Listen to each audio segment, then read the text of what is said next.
The clinking of silver cutlery against fine china at Lumiere, Seattle's newest restaurant, served as the soundtrack to what was supposed to be Sterling's perfect evening. His fingers drummed discreetly on the table as he watched Victoria adjust the position of her diamond ring, admiring how the 18-karat jewel caught the light from the elegant Art Deco chandeliers. "Honey, you're distant," Victoria commented, her blue eyes studying her fiancé's face with a mixture of concern and slight irritation. Her red Valentino dress contrasted perfectly with her fair skin and impeccably styled blonde hair. Sterling forced a smile, adjusting the Italian tie that matched his tailored suit. As CEO of Quantum Technologies, he had learned to maintain his composure in any situation. "Just thinking about some details of the new project, nothing important." The lie slipped easily from his lips. In fact, his thoughts were 8 months in the past, the last time he saw Riley. The argument, the harsh words exchanged, the sound of the door slamming, everything still echoed in his mind with painful clarity. "Mr. Blackwood, Miss Kane, welcome to Lumiere." The familiar voice made Sterling freeze. His eyes slowly lifted from the menu, finding the face that populated his darkest thoughts. Riley Anderson stood before them, a notepad shaking slightly in her hands. Her black waitress uniform failed to disguise the pronounced curve of her stomach. Sterling felt the air escape from his lungs as if he had been punched. "Riley?" His name came out as a strangled whisper. Victoria looked between the two, her expression turning from confusion to recognition, and then to something close to controlled fury. "Aren't you the ex-wife who disappeared?" Riley maintained his professional composure, although his pallor betrayed his state of shock. "May I suggest the house wine to start?" "How long?" Sterling asked, his eyes fixed on Riley's stomach. "Not here," Riley muttered, taking a step back. "Please." "How long?" He repeated more firmly this time, ignoring the stares of the other customers. 7 months, she replied almost inaudibly. The world seemed to revolve around Sterling. The math was simple. The baby had been conceived before Riley left, before the fight that destroyed everything, before she disappeared without a trace. "Excuse me," Victoria said coolly, rising to her feet with studied grace. "I need to use the bathroom." As soon as Victoria walked away, Sterling stood up, gently holding Riley's arm. "We need to talk." "I'm working," she protested weakly. "Please," he begged, his voice breaking. "You owe me this." Riley hesitated before nodding. "My break is in 15 minutes. Meet me in the side alley." The next 15 minutes were a blur. Sterling barely registered Victoria's return or her attempts to carry on a normal conversation. When Riley finally walked out the back door, he mumbled some excuse and followed her. The cold Seattle air hit him like a slap. Riley was leaning against the brick wall, her arms crossed protectively over her stomach. "Why didn't you tell me?" Sterling asked, his voice a mix of pain and suppressed anger. "You made it very clear that night that your career was more important than our family," Riley replied, tears shining in her brown eyes.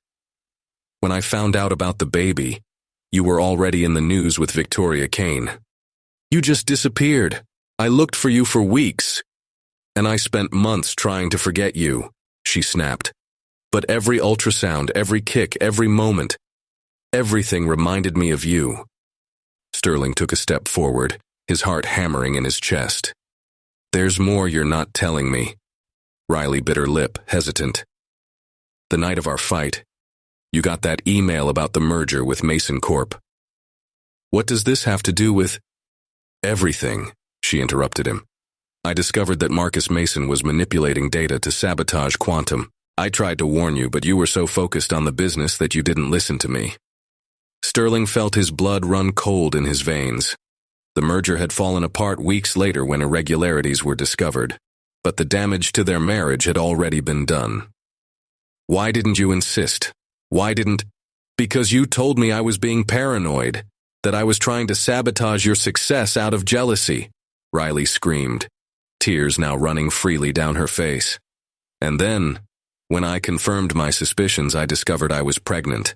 I was sure you wouldn't believe me." The sound of the back door opening made them both jump. "Riley, your break is over," a coworker warned. "Don't go," Sterling pleaded, reaching for his hand. "We need to resolve this." Riley pulled her hand back, wiping away her tears. "I have bills to pay, Sterling. Not everyone has the luxury of personal drama in the middle of the workday." "Your bride is waiting," she added bitterly, turning to go inside. Sterling stood in the alley, feeling the weight of his past choices and the magnitude of the decisions he would need to make. Inside the restaurant, Victoria waited with her engagement ring and promises of a perfect and calculated future. But there, in that alley, was Riley. With his painful truths, a child on the way, and the love he'd never been able to truly bury. Sterling returned to Lumiere's table, feeling the weight of the world on his shoulders. Victoria was waiting for him with a tight smile, her fingers drumming on her half-empty wine glass. "I assume we've finished dinner," she said with studied calm, though her eyes revealed a storm of pent-up emotions. "Victoria, Sterling began, but was interrupted by a gentle gesture of his hand. "Not here. Let's go home, honey. This isn't the place for that kind of talk." The ride in the Bentley was silent and suffocating. Sterling kept his eyes fixed on the road as his mind relived every detail of his conversation with Riley. The merger with Mason Corp, the accusations he had dismissed as paranoia, the baby, his son. Each revelation was like a piece of a puzzle he didn't know he needed to solve. Upon arriving at Sterling's penthouse in downtown Seattle, Victoria immediately headed to the bar, pouring herself a martini with mechanical precision.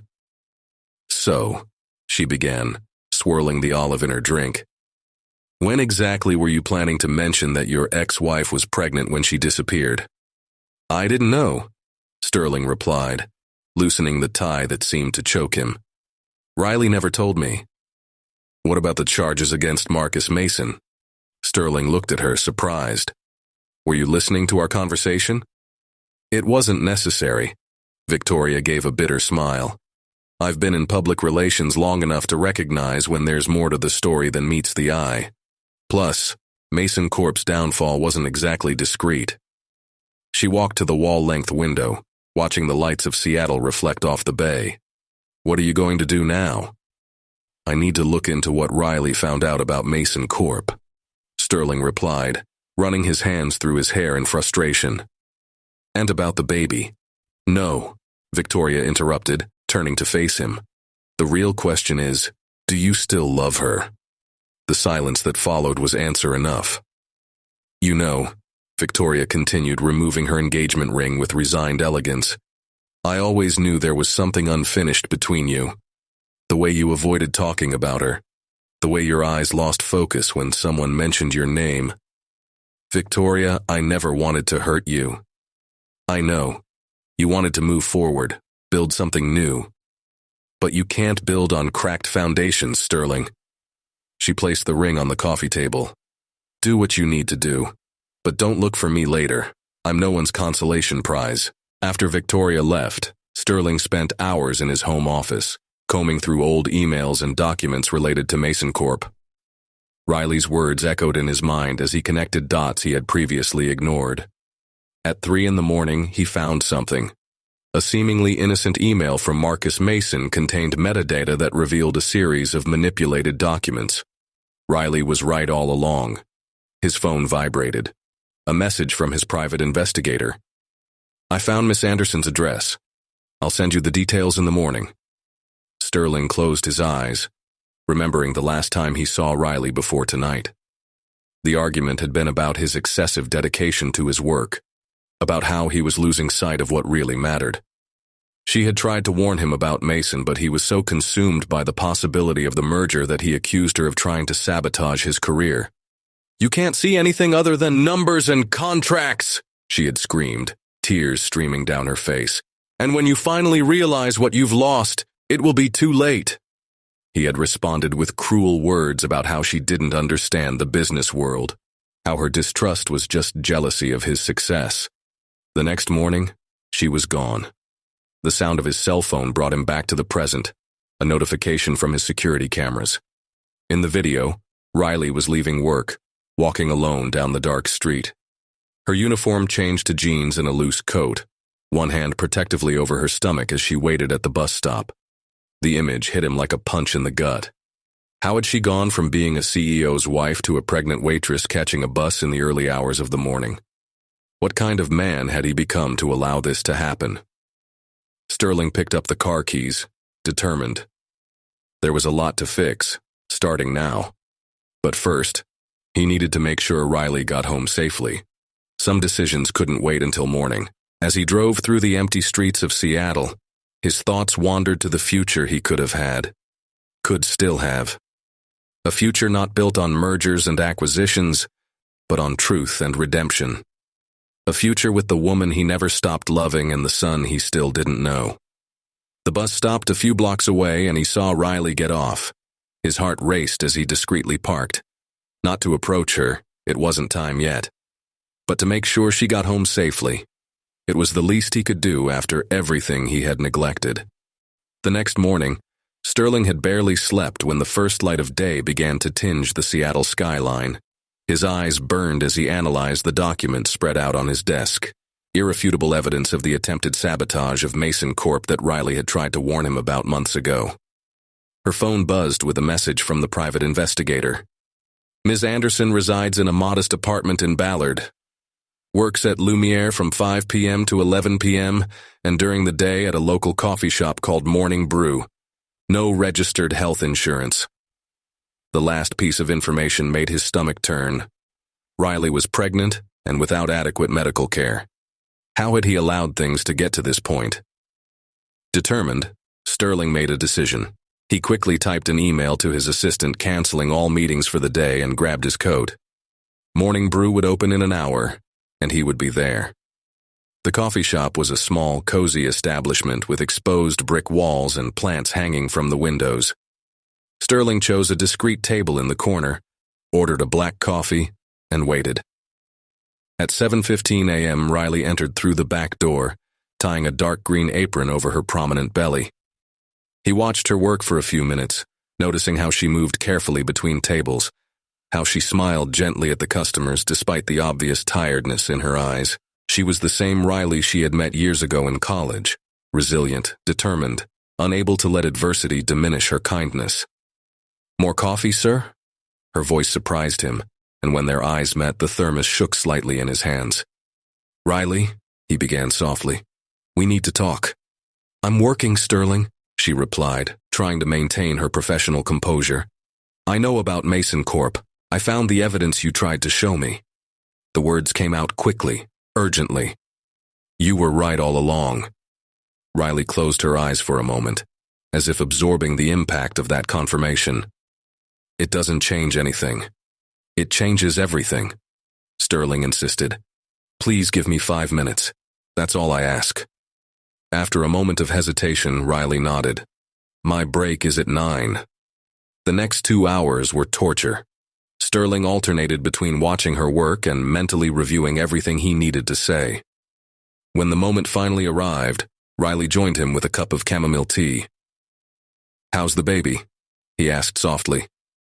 "Healthy," she replied, her hands resting instinctively on her stomach. "It's a boy." Sterling felt his heart sink. A son. He had a baby on the way. "Why 2 jobs, Riley?" "You know I would have what?" she interrupted him. "Give me money? Like I'm just another one of your charity projects?" His voice shook. "I didn't want anything from you, Sterling. I still don't." "And our son?" he questioned. "Doesn't he deserve to have everything we can offer?" "What he deserves is a father who puts him first," Riley replied, tears beginning to form in her eyes. "Not someone who sees it as an obligation or a distraction from business." "I've changed," Sterling insisted, leaning forward. "The failed merger, your disappearance, finding out about the baby, it all made me rethink my priorities." "And Victoria?" Riley asked, her voice low but firm. "We broke up last night," he answered honestly. "She deserved someone who loved her completely, and we both knew that someone wasn't me." Riley absorbed the information silently. her fingers playing with the rim of her cup. "I have a doctor's appointment tomorrow," she said finally. "It's an important ultrasound." Sterling felt his heart quicken at the subtle opening she offered. "Can I go with you?" "As a friend," she specified. "I'm not ready for more than that." "It's more than I deserve," he agreed.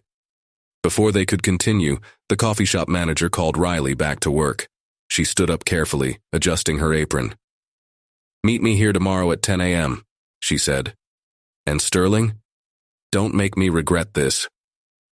As he watched her return to work, Sterling knew he had a lot to prove, not just to Riley, but to himself.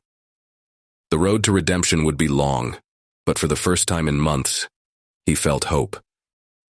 Leaving the coffee shop, he made 2 calls, one to his lawyer, initiating a case against Mason Corp for attempted corporate sabotage, and another to his real estate brokerage.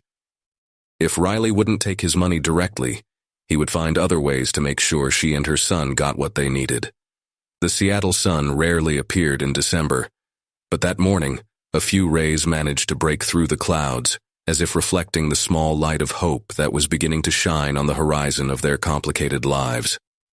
The next day, Sterling arrived at morning brew 15 minutes before the agreed time, his restless hands repeatedly adjusting his wristwatch. Breakfast sat untouched before him, his mind focused only on the upcoming ultrasound. Riley emerged from the back of the coffee shop wearing a simple navy blue maternity dress, so different from the designer dresses she used to wear when they were married. Still, Sterling thought, she had never looked so beautiful. "Ready?" she asked, adjusting her bag on her shoulder. The journey to the clinic was filled with silence, filled with unspoken words. Sterling noticed how Riley kept one hand protectively on her stomach the entire ride, a gesture that made his heart sink at the lost time. In the clinic's waiting room, as they filled out forms, the reality of the situation hit them full force. On the patient relationship front, Sterling hesitated. "Put baby daddy," Riley said softly, without looking at him. The consultation began with routine checks. The doctor, Dr. Martinez, a middle-aged woman with kind eyes, asked questions about the pregnancy while performing preliminary exams. "The blood pressure is a little high," the doctor commented, frowning. "Have you been eating properly, Riley? Getting enough rest?" "I have 2 jobs," Riley replied, avoiding Sterling's accusing gaze. "I do the best I can.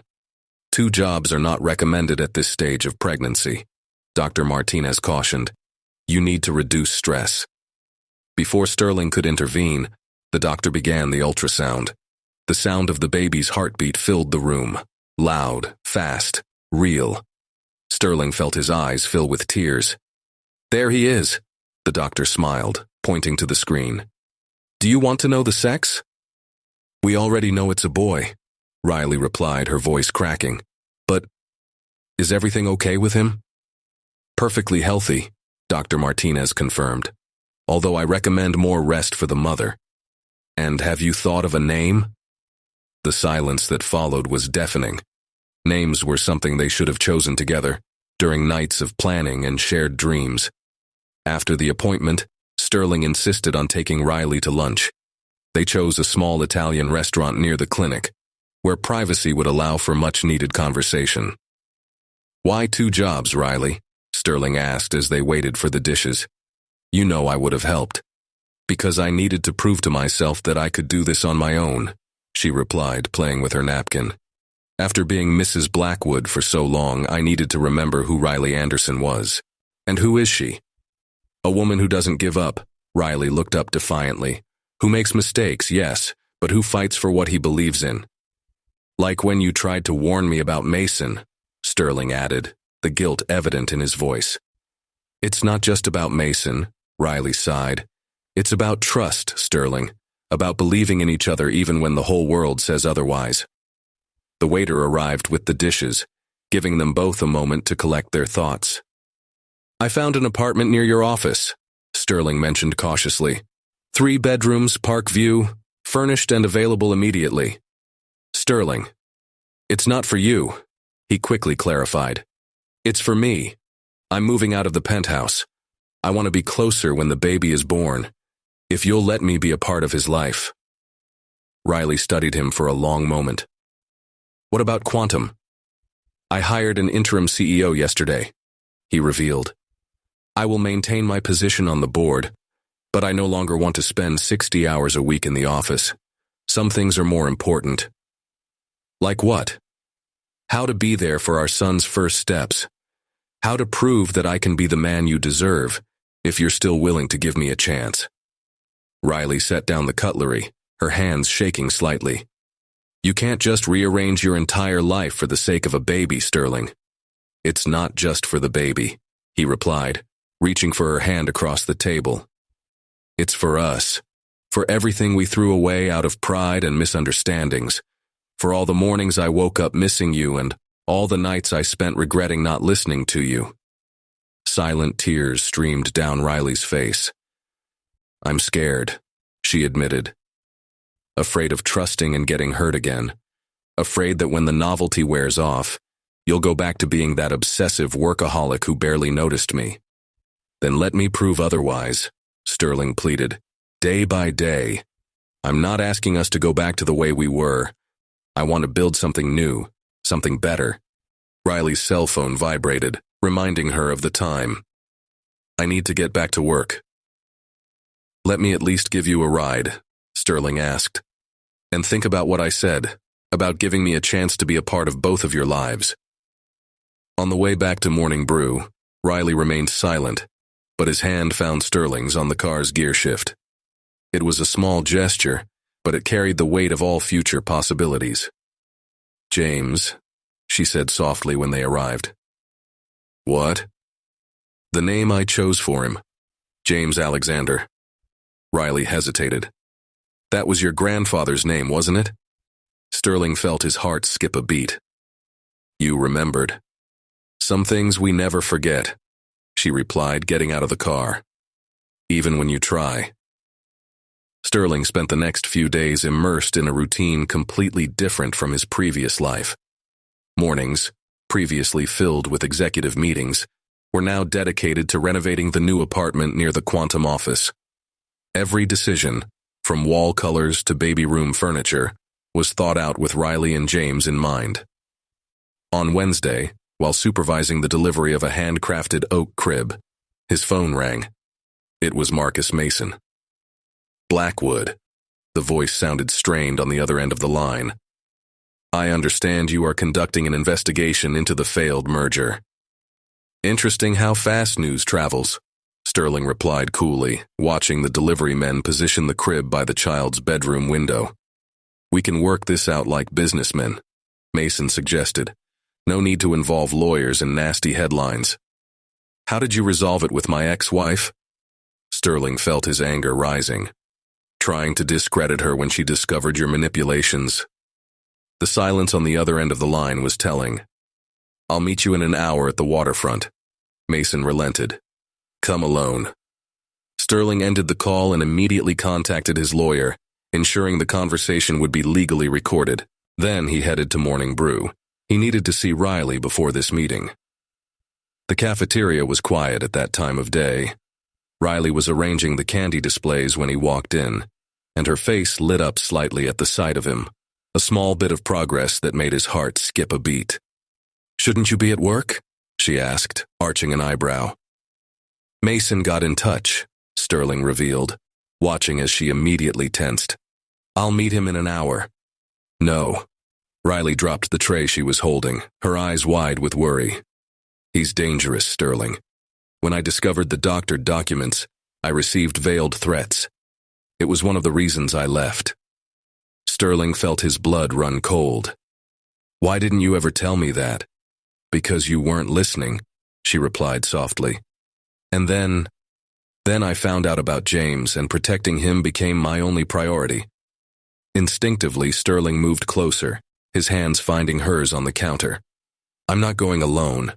I have legal and physical protection. But I have to do this, Riley. For the three of us." Riley bit her lip, hesitant. "Promise me you'll be careful." "I promise," he assured, his thumb gently stroking her hand. "Actually, I was thinking When this is all over, I'd like to show you something. What? It's a surprise. He smiled. But it involves our future, if you want. The waterfront was busy when Sterling arrived. Marcus Mason was already waiting for him on a bench overlooking the bay, looking smaller and less intimidating than Sterling remembered. I have a proposal, Mason began bluntly. $20 million to bury the research. More than enough to start a new life with your growing family.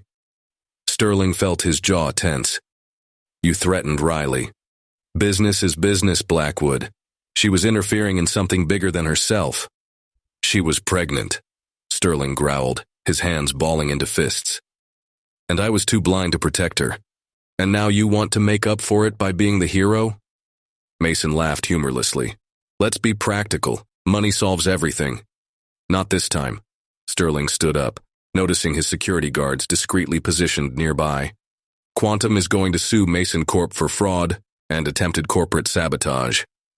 And personally, he leaned in, his voice low and menacing, if you or anyone connected to you comes near my family again, you will find that money can't buy everything.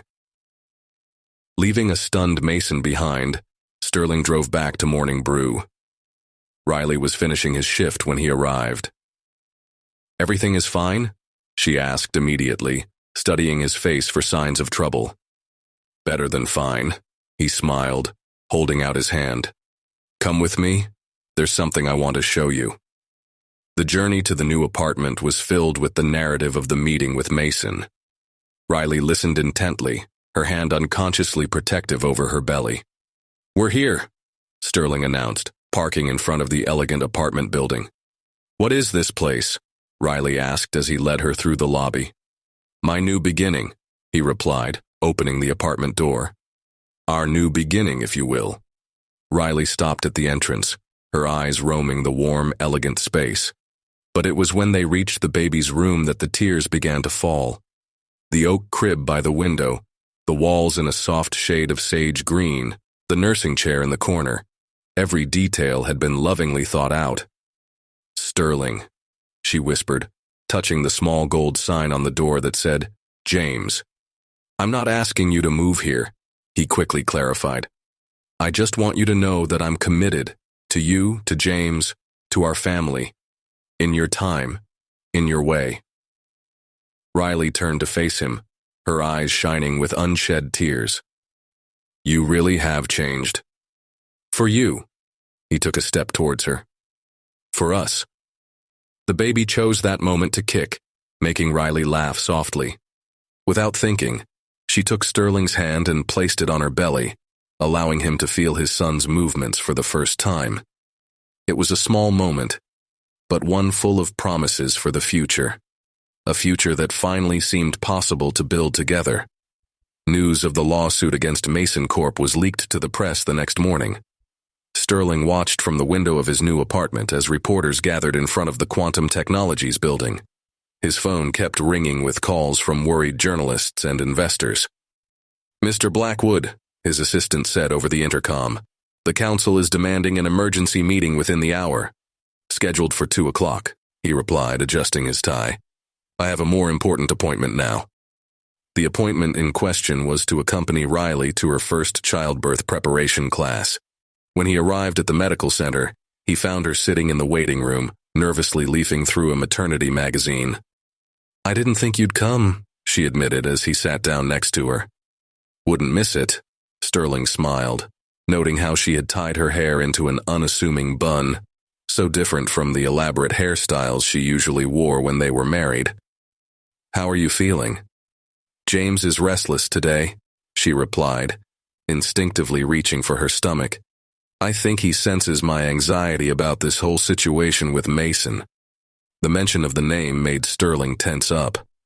The lawyers make sure we have a solid case. He won't get away this time. The conversation was interrupted by the arrival of the instructor, a middle-aged woman named Patricia, who led them to a large room with mats spread across the floor. Dads, please sit behind your partners, Patricia instructed. Let's start with breathing exercises. Sterling positioned himself behind Riley, smelling the soft scent of her hair.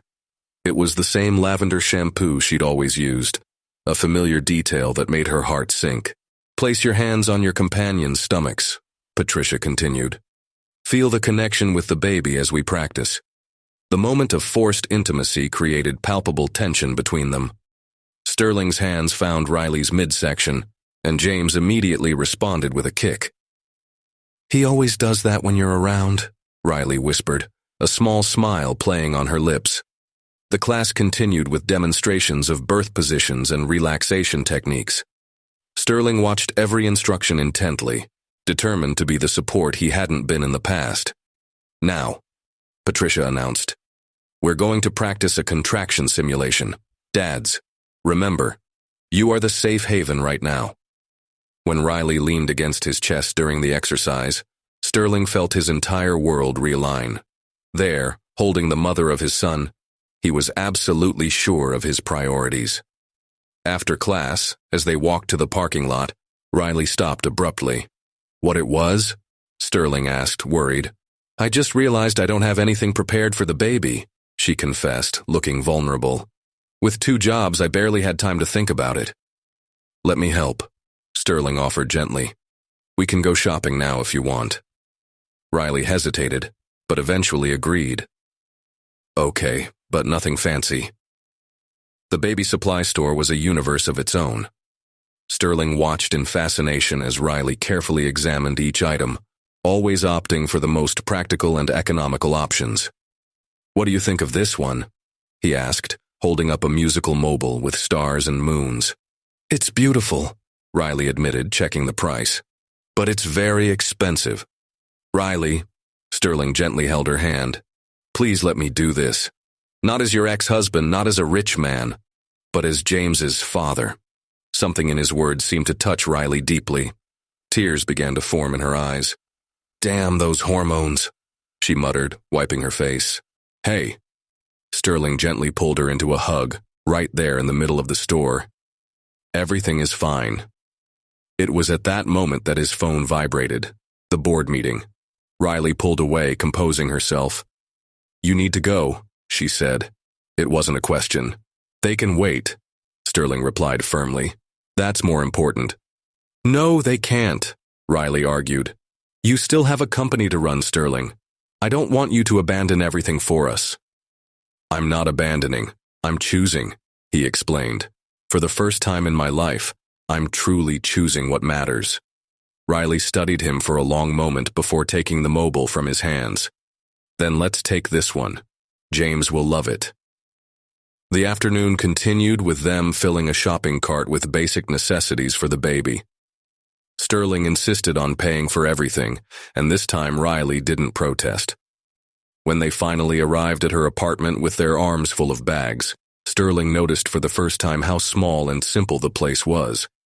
But there was something welcoming about it. Ultrasound photos pinned to the refrigerator, a small vase of flowers in the window, books about pregnancy scattered across the couch. Thank you, Riley said softly as he organized the shopping. For today. For everything. Riley, Sterling approached, choosing his words carefully. I know we need to take it slow, that there's a lot to rebuild between us. But I want you to know that I'm here. Not just for James, but for you too. I know, she replied, her hand finding his. And that scares me more than any threat from Mason. Why? Because this time, she whispered, I really want to believe. The lawsuit against Mason Corp dominated Seattle financial headlines the following week. Sterling watched the news with calculated attention as he navigated between board meetings and discreet visits to Riley's apartment.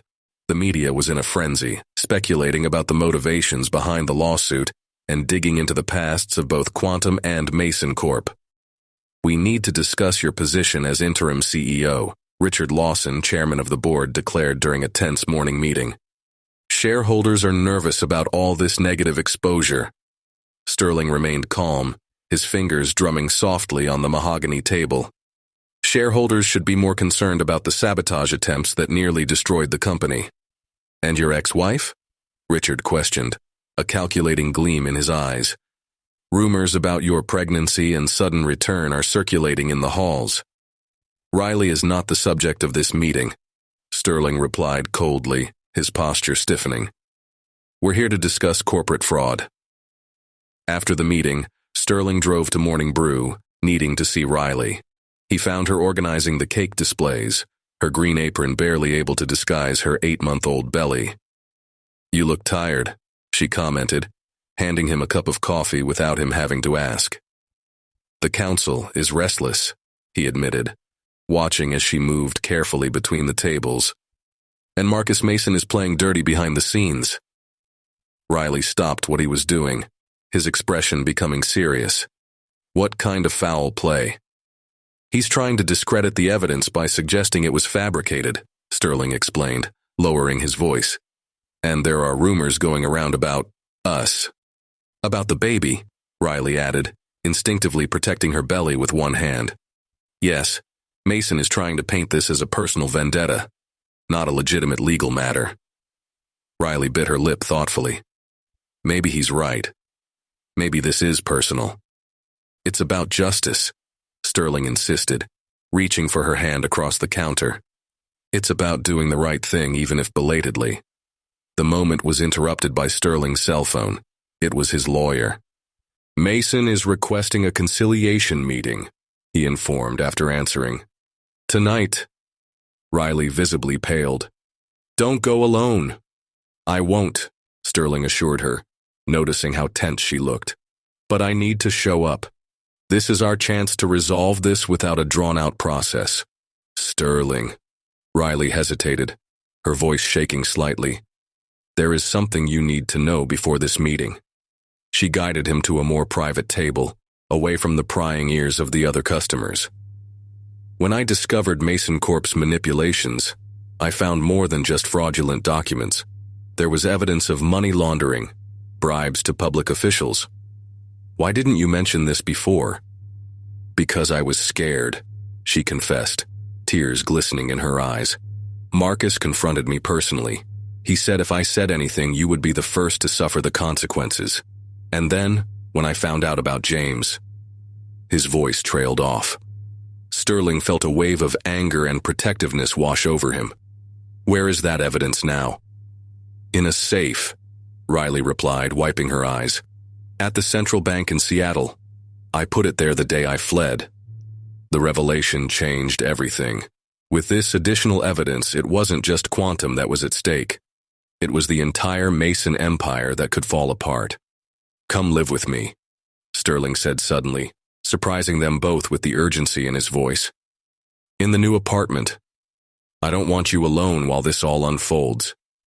Sterling, please, he insisted, holding her hands. Not for me, but for James. I need to know you two are safe.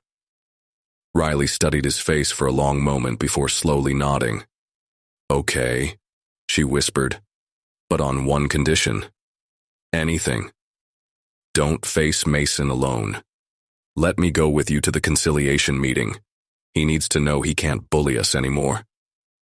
Sterling wanted to protest, wanted to keep her away from any potential danger, but the determined look in her eyes made him hesitate. This was the Riley he had fallen in love with. Strong, brave, unable to stand aside when she knew she was right. Okay, he agreed finally. But you're behind the front line, and at the first sign of stress. I know, she smiled lightly. 8 months pregnant, remember? As if to emphasize the point, James chose that moment to throw a particularly hard kick, making Riley grimace.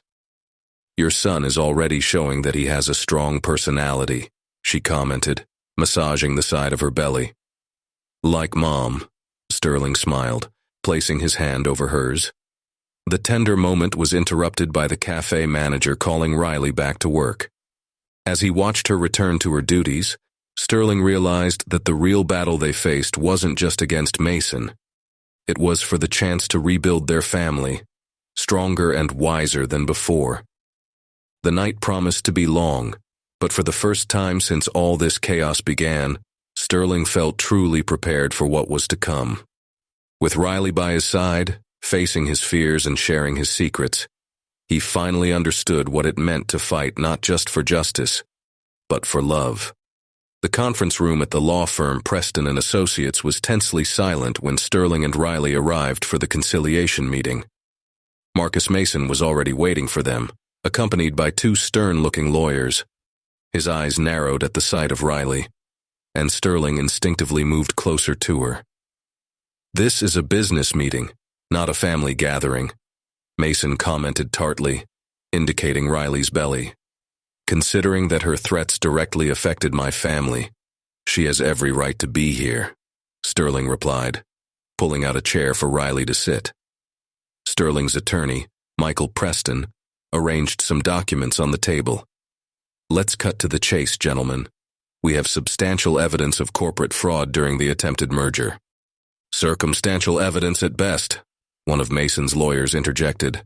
"Actually," Riley spoke for the first time, her voice steady despite the obvious nervousness, "there's more to it than that." Mason leaned forward, his face hardening. "Miss Anderson, I suggest you think very carefully before making any allegations."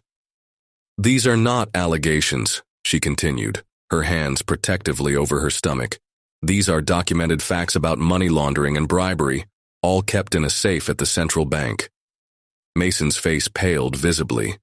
Sterling watched with satisfaction as the man who had so intimidated them now seemed diminished. "This is ridiculous." Mason tried to regain his composure. "You have nothing but stories fabricated by a resentful ex-wife." "I have account numbers, transfer dates, and names," Riley replied calmly. "All documented the night you threatened me in your office." Sterling felt his heart sink as he imagined Riley alone facing Mason, pregnant and scared, but still determined to do the right thing. "What do you want?" Mason finally asked, his previous arrogance replaced by calculated caution. "A complete confession," Sterling declared. "Public admission of attempted sabotage of Quantum, and you will step away from Mason Corp completely." "This is absurd!" "You can't."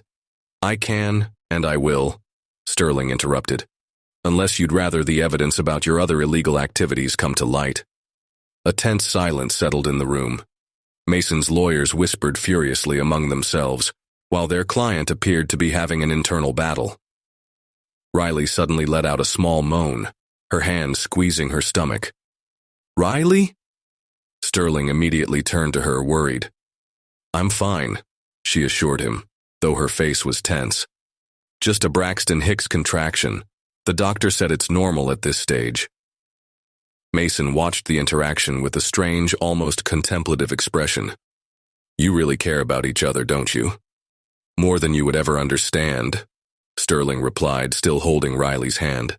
After a few more tense moments, Mason finally nodded.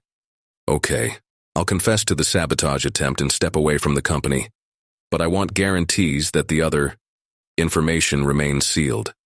As long as you keep your distance from our family," Riley conditioned, her voice leaving no doubt about her determination. The lawyers began to draft the terms of the agreement, while Sterling led Riley out of the room, needing a moment alone with her. "You were amazing in there," he said softly, when they were in the hallway. "I was terrified," she admitted, leaning back against the wall. "But I'm tired of being afraid of him, of letting him control our lives." Sterling touched her face gently.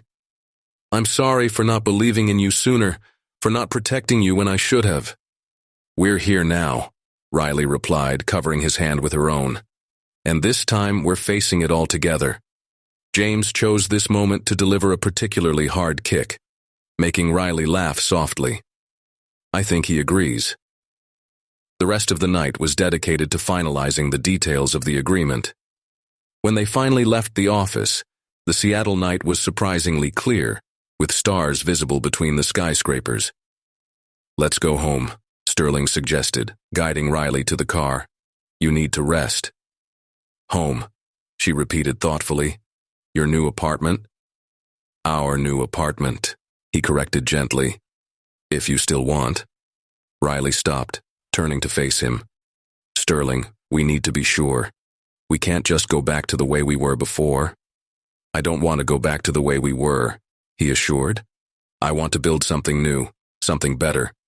With you and James, if you'll give me that chance." She studied his face for a long moment before smiling softly. Okay. Okay.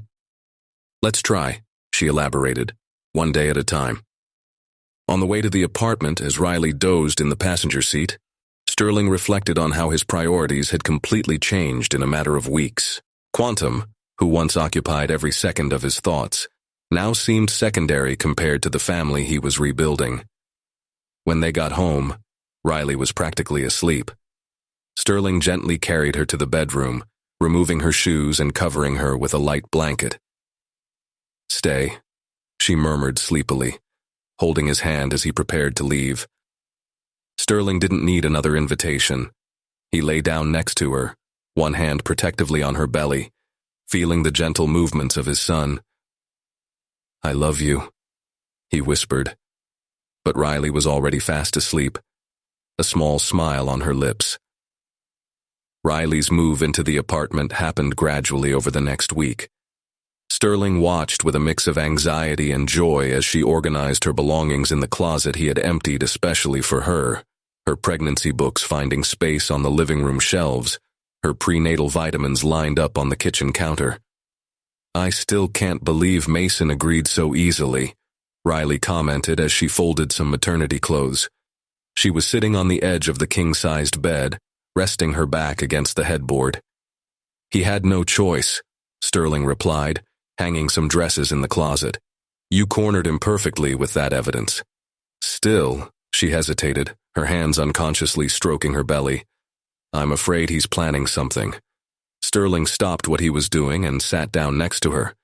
"The lawyers are monitoring his every move, and I've installed a state-of-the-art security system in the apartment." "Always the protector." Riley smiled softly, but there was a hint of concern in his eyes. The moment was interrupted by the intercom. It was Victoria Kane. "What is she doing here?" Riley asked, trying to keep her voice neutral, although Sterling could hear her tension. "I have no idea," he replied honestly. "Do you want me to ask her to leave?" Riley considered it for a moment before shaking her head. "No. I think we need to face this too." Victoria looked flawless as ever when Sterling greeted her in the hall, her Chanel suit perfectly matching her Jimmy Choo heels. "Sterling," she greeted coldly, before her eyes found Riley, who had joined them. "And Riley, I didn't expect to find you here so settled." "Victoria," Riley replied with surprising calm. "Would you like some tea?" The three sat in the living room, the heavy silence between them broken only by the clinking of china as Riley served tea. "I came because I thought you should know," Victoria finally spoke, addressing Sterling. "Marcus Mason reached out to me." Riley almost dropped her cup. Sterling immediately approached her, a protective hand on her back. "What did he want?" Sterling asked, his voice strained. "Information," Victoria replied, studying their reaction. "About you two, about the baby. Offered a considerable amount." "And you accepted?" Riley asked softly, his hand squeezing Sterling's. Victoria looked genuinely offended. "Of course not. As hurt as I am about this whole situation, I would never put a child at risk." The relief on Riley's face was visible. "Thanks." "Don't thank me yet," Victoria continued. "Mason isn't the type to take no for an answer. He'll try other means." "Why are you telling us this?" Sterling questioned, still suspicious. Victoria sighed, placing her cup on the coffee table. "Because despite everything, Sterling, you were honest with me when you realized you still loved Riley. And because," she looked directly at Riley, "no one deserves to go through what you went through pregnant and alone." Riley swallowed hard, tears glistening in her eyes. "I'm sorry about the way it all happened." "Don't be," Victoria replied, standing up. "Sometimes the universe has strange ways of putting things in their place." Before leaving, she turned around one last time. "Mason has a meeting tomorrow with some foreign investors at the Fairmont Olympic. I thought you might like to know." After his departure, Sterling and Riley remained silent for a few moments, processing the information. "He's trying to get rid of the assets before the scandal breaks," Sterling concluded. "We need to notify your lawyer." Riley started to get up, but grimaced in pain. "Riley," Sterling was instantly at his side. I'm fine, she assured, taking a deep breath. Just another Braxton Hicks contraction. But James is especially fussy today. Sterling gently guided her back to the couch, his hands finding the points of tension in her back. Let me handle this. You need to rest.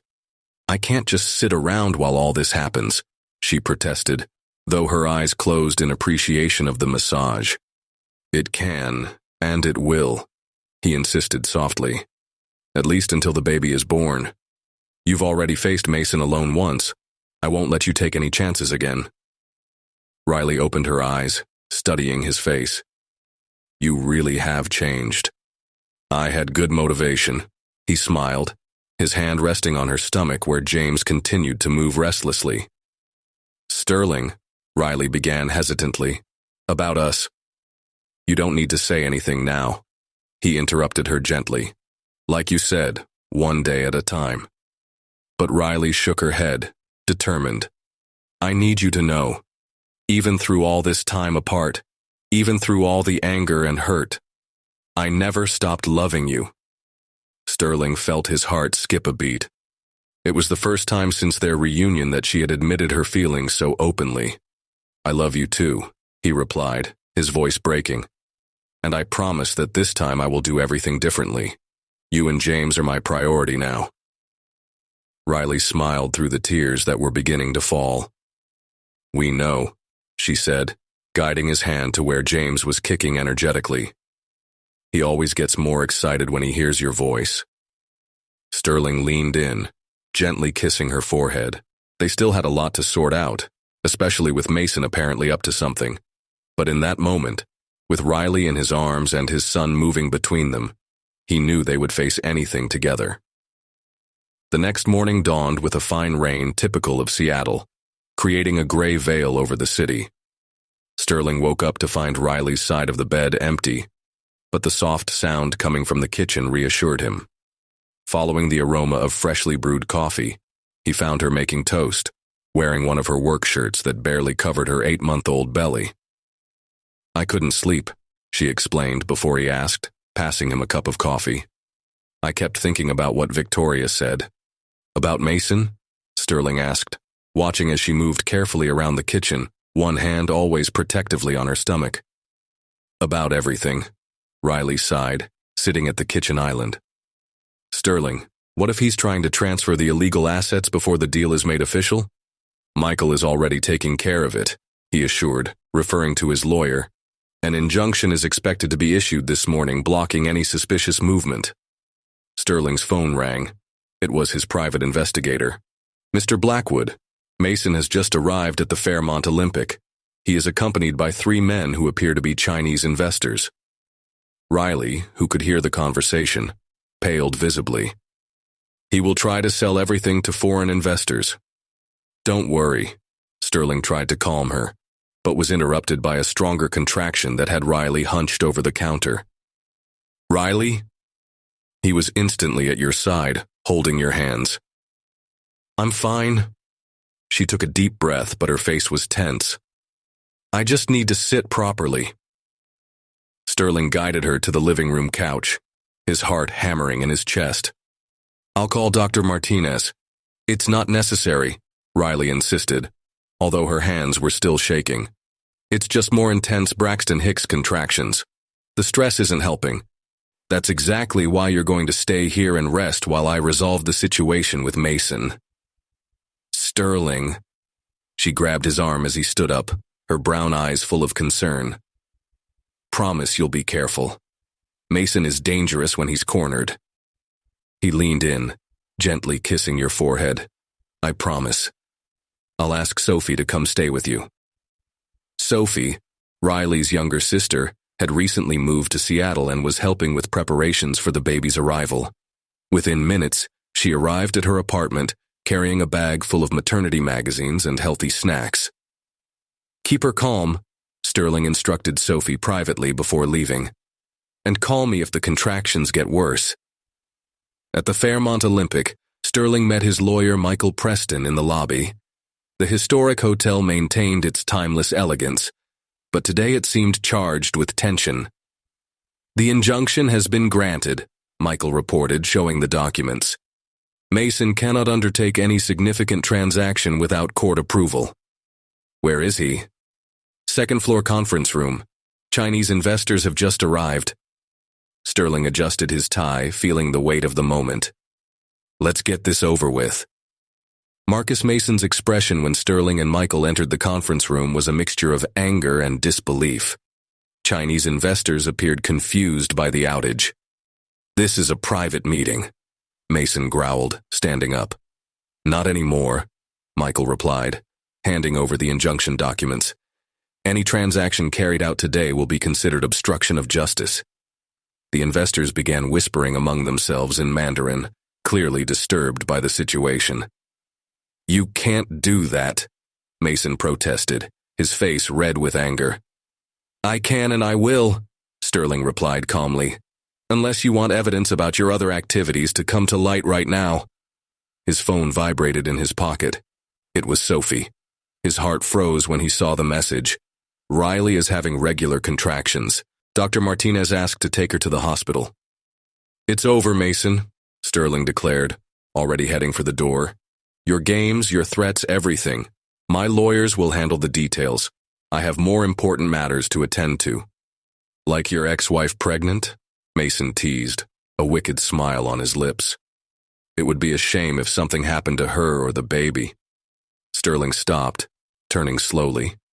The anger he felt in that moment was unlike anything he had ever experienced. If you come near my family, his voice was low and dangerous, I will personally ensure that every dirty penny you've ever earned is tracked down and exposed. And believe me, I have enough contacts to make your life hell in any country you try to hide in. Leaving a stunned Mason behind, Sterling ran to his car. On the way to the hospital, 1,000 thoughts crossed his mind. Was Riley okay? Was it too early for the baby to be born? Had he really neutralized Mason? But he knew one thing for sure. Nothing else mattered other than being there for Riley and his son in this moment. The rest of the world could wait. The hallway at Swedish Medical Center was silent when Sterling burst through the automatic doors, his heart hammering against his chest. Sophie was waiting for him in the maternity waiting area, her worried expression telling him everything he needed to know. She's in the assessment room, Sophie informed quickly. Dr. Martinez is with her now. The contractions are every 6 minutes.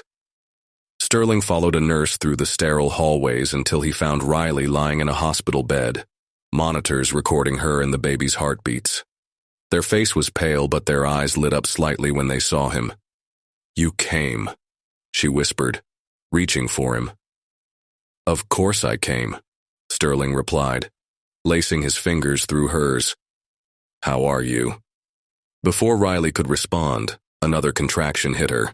Her fingers tightened around Sterling's as she breathed through the pain, following the pattern they had learned in childbirth classes. 35 weeks, Riley said, when the contraction passed, her voice shaking. It's too early, Sterling. James shouldn't come now. Dr. Martinez entered the room at that moment, studying the monitors with a concentrated expression. The contractions are consistent, but there's still time for us to try to stop the preterm labor. I'm going to prescribe some medication for that. What if it doesn't work? Sterling asked, his free hand stroking Riley's hair. So we prepared to receive James, the doctor answered honestly. 35 weeks is not ideal, but it's not critical either. We have an excellent NICU if needed. The next few hours were a roller coaster of emotions. The medications seemed to take effect for a few moments, only for the contractions to return in full force.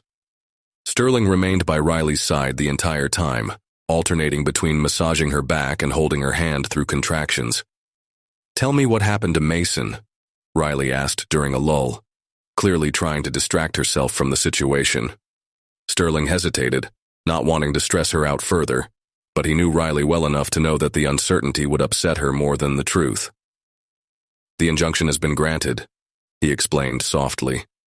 Mason can't make any significant financial moves right now, but... But? Riley noticed his hesitation. He made threats about you and James. Riley closed her eyes, her hand instinctively protecting her stomach. That's why the contraction started. The stress, the fear. Hey.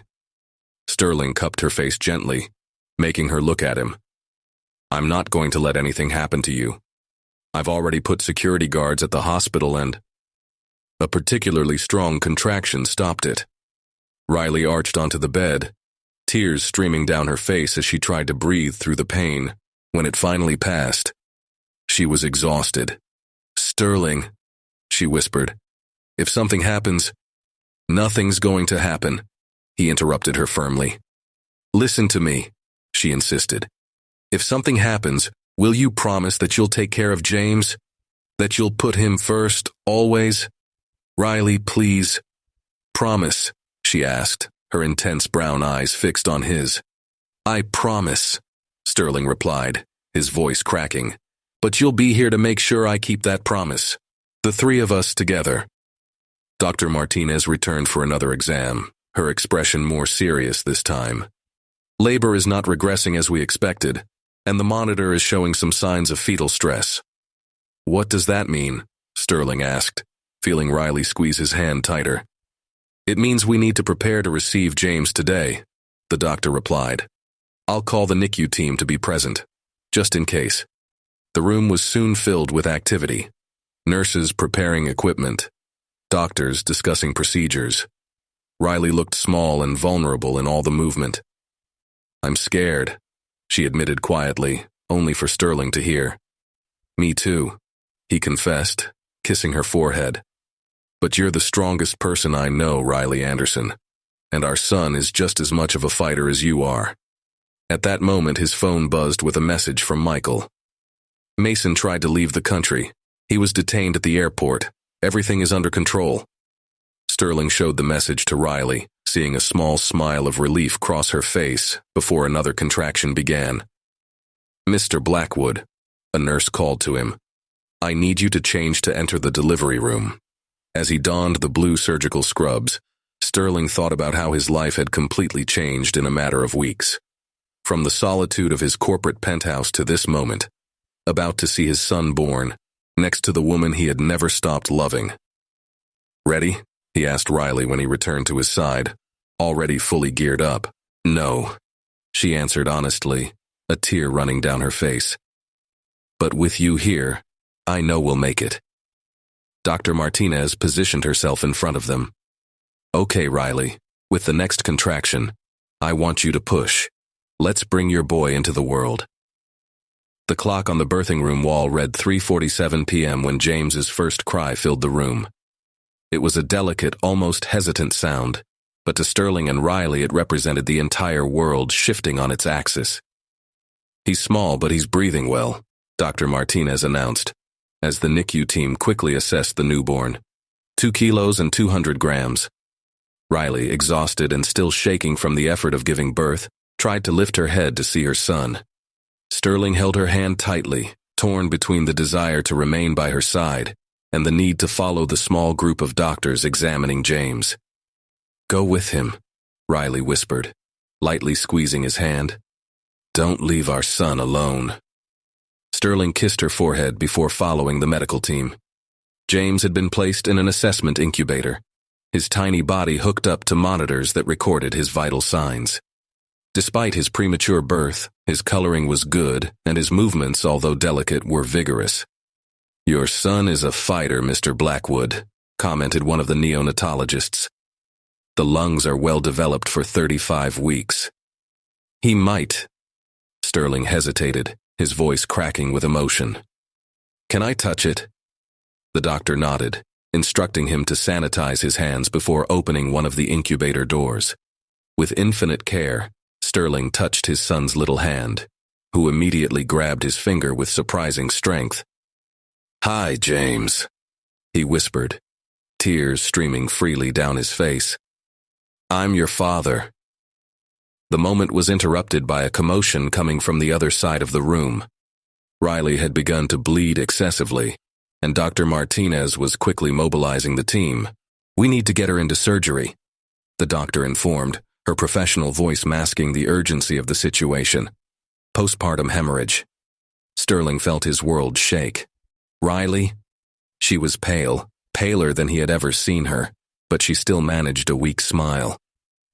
"Take care of our boy," she murmured before being rushed to the operating room. The next 2 hours were the longest of Sterling's life.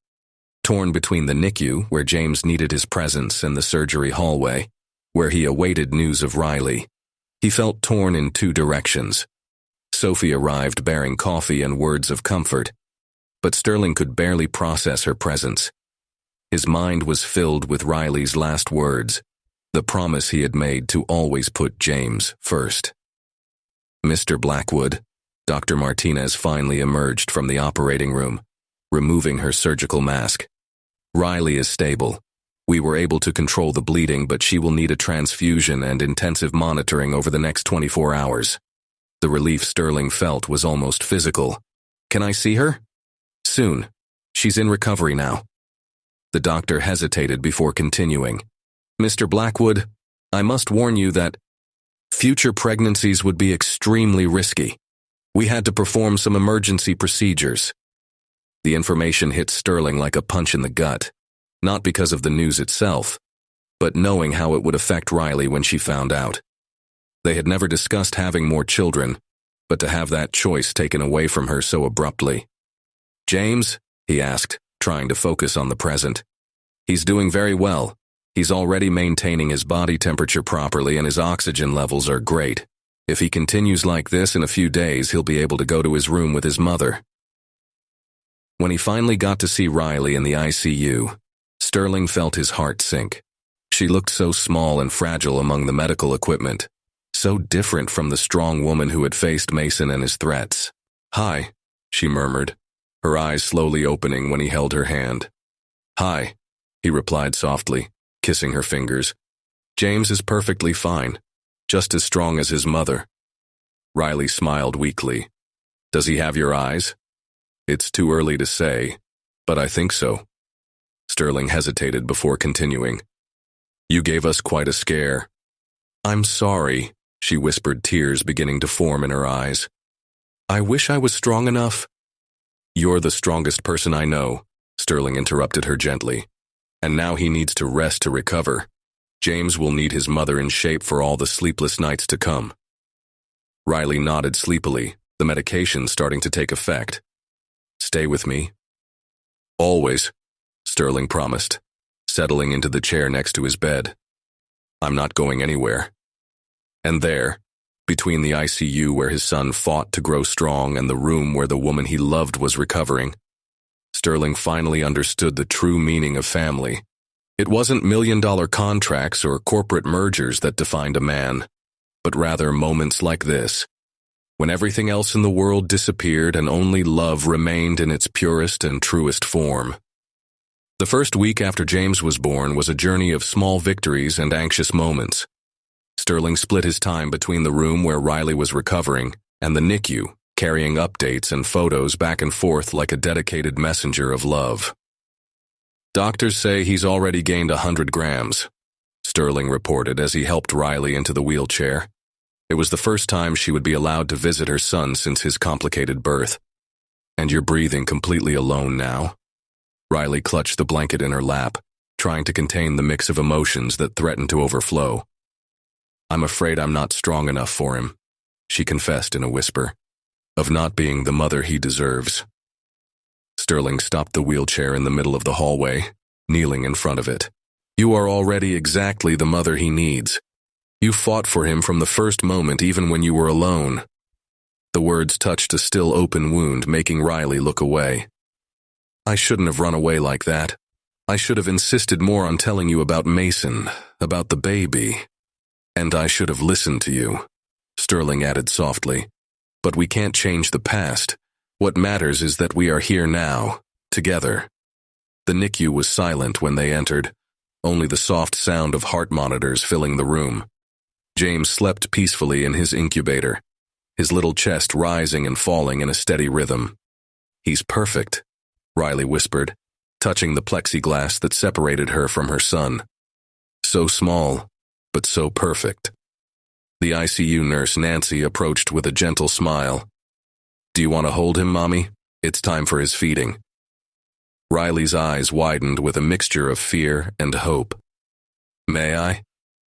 "Of course you can," Nancy assured, already preparing a recliner. Skin-to-skin contact is extremely important for premature babies. Sterling watched, moved, as the nurse carefully transferred James into Riley's arms. The baby opened his eyes briefly, blue eyes like his father's, before snuggling against his mother's chest. "Hi, my love," Riley murmured, tears silently streaming down her face. "Mommy is here." As Riley fed James for the first time, Sterling received a message from Michael. The case against Mason was moving quickly, with new investors emerging to testify about the company's questionable practices. "Is it really over?" Riley asked, noticing his expression. "Yes," he confirmed, putting the phone away. "Mason won't bother us anymore. We can just focus on our family now." The word family hovered between them, loaded with meaning. Since Riley had moved into the new apartment, they had slept in separate rooms, carefully navigating the rebuilding of their relationship. "Sterling," Riley began hesitantly, her fingers gently caressing James's cheek. "About what Dr. Martinez said, about not being able to have any more children." "Hey," he interrupted gently, kneeling down next to the armchair. "We have everything we need right here. You and James are my whole world. But what if one day you want—" "What I want is you," Sterling declared firmly. "You, James, our family, just the way you are, perfect like this." James chose that moment to let out a small, satisfied sigh, as if agreeing with his father's words. Riley couldn't help but smile, even through her tears. "I think he inherited your perfect negotiating timing," she joked softly. "And your determination," Sterling added, leaning down to kiss his son's forehead. "He's the best of both of us." Nancy returned to check James's vitals, smiling approvingly at the numbers on the monitor. "He's thriving with you two around. If he keeps this up, he'll be able to go home in a few days." The word home made Riley look up at Sterling. "To the new apartment?" "Wherever you want," he replied sincerely, "as long as we're together." "The apartment is perfect," she smiled, adjusting James in her arms. "It's already our home." The next few hours passed in a bubble of peace, with Riley and Sterling taking turns holding James, learning every detail of his little face, memorizing every sound and movement. It was as if the outside world, with its lawsuits and corporate dramas, had completely disappeared. "We need to pick a godfather for him," Riley commented as Sterling gently returned James to the incubator. "Someone who can protect you and guide you if something happens to us." "Nothing will happen to us," Sterling promised, although he understood her concern. After everything they had been through with Mason, it was natural to want to ensure James's safety in any way possible. "Still," she insisted softly, "I want him to have a support network, people who love him as much as we do." Sterling thought for a moment. "How about Michael? He's not only my lawyer but a loyal friend, and it's thanks to him that we were able to take Mason down." Riley considered the suggestion, watching James sleep peacefully. "I think it would be perfect. And Sophie as godmother?" "An excellent combination," Sterling agreed, enveloping Riley in a careful hug. "Our family is growing." 2 weeks after James was born, the Swedish Medical Center was decorated with small white flowers and blue balloons. It was the day she was discharged from the hospital, and Sterling couldn't contain her smile as she helped Riley organize the last things in the room where she and James had spent the last few days together. "Are you sure we didn't forget anything?" Riley asked for the third time, checking the baby's bag while James slept peacefully in the hospital crib, now without any monitor or medical equipment. "I do," Sterling replied patiently, watching as she folded and refolded each small item of clothing. "And if we forget something, we can always go back and get it." Dr. Martinez entered the room for the final assessment, smiling at the familiar scene. "James has gained another 200 grams this week. He is developing perfectly." "And Riley?" Sterling asked, noticing how his wife, ex-wife, he mentally corrected himself, still still moved with some caution. "He's also recovering well," the doctor assured. "But remember, no excessive efforts in the next few weeks, and strictly follow the monitoring schedule we have established." While the doctor was making the last notes in the chart, Michael Preston appeared at the bedroom door, carrying a stuffed bear almost bigger than James. "I thought my godson deserved something special to celebrate his going home." He smiled, placing the gift on one of the armchairs. "How's the process going?" Riley couldn't help but ask, even though she promised herself not to think about Mason on this special day. "Mason has accepted a deal. He will plead guilty to corporate fraud in exchange for a reduced sentence," Michael reported. "More importantly, he signed a document pledging never to have any contact with you or your companies again." Sterling felt Riley visibly relax beside him. It was as if the last weight had been lifted from his shoulders. James chose that moment to wake up, his small blue eyes blinking sleepily at the world around him. Sterling picked it up carefully, still marveling at how something so small could carry so much love. "Ready to see your home, champ?" he whispered, kissing his son's forehead. The journey to the apartment was made in comfortable silence, broken only by the soft sounds James made in his sleep. Riley kept a protective hand over the comforting baby, as if she needed to constantly reassure herself that he was really there. When they arrived home, they were greeted by Sophie, who had decorated the apartment with discreet welcome banners and prepared a light meal for the new parents. "The room is ready," she announced proudly, leading them into the room they had prepared for James. Riley stood at the door, emotional. The oak crib Sterling had chosen was perfectly positioned by the window, soft curtains filtering the late Seattle afternoon light. On the walls, a delicate mural of stars and moons complemented the musical mobile they had purchased weeks ago. "It's perfect," she whispered, silent tears streaming down her face. After Sophie left and James was fed and put to sleep, Sterling found Riley on the porch, watching the city lights. "What are you thinking about?" he asked softly, offering her a cup of tea. "How life turns," she replied, accepting the drink. "A few months ago I was alone in a tiny apartment, working 2 jobs and terrified about the future. And now? Riley turned to face him, her eyes shining with a mix of vulnerability and hope. "Now I'm here, with you and James, and for the first time in a long time, I'm not afraid of tomorrow." Sterling took a step toward him, careful not to press. "Riley, I know we still have a lot to rebuild, but I want you to know that this time will be different. I'm no longer that business-obsessed man who hurt you so much." "I know," she smiled softly. "I see it in every little gesture, in the way you care for James, how you respect my space, how you put our family first."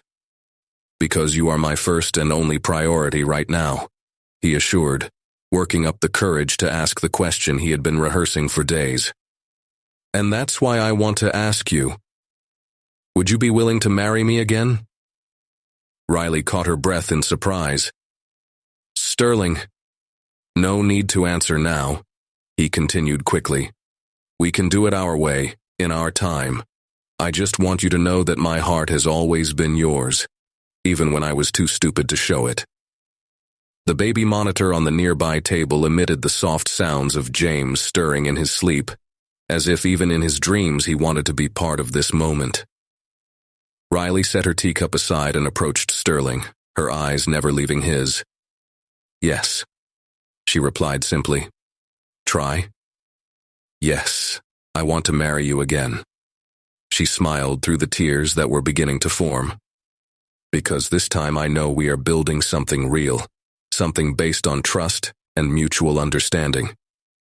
Sterling pulled her into his arms, kissing her with all the tenderness and love he had stored in his heart during the months of separation. When they pulled away, they were both smiling. "I think James approves," Riley laughed softly, listening to the happy little sounds coming from the monitor. "Shall we check him?" Sterling suggested, lacing his fingers through hers. Together they walked to the baby's room, where James slept peacefully in his new crib. There, watching their son in the soft lamplight. Sterling and Riley found the peace they had sought for so long. It wasn't a perfect ending. Life rarely offers those. It was a new beginning, built on the foundations of past mistakes and lessons learned, strengthened by the love that never truly died, and the promise of a future that now belonged to the three of them.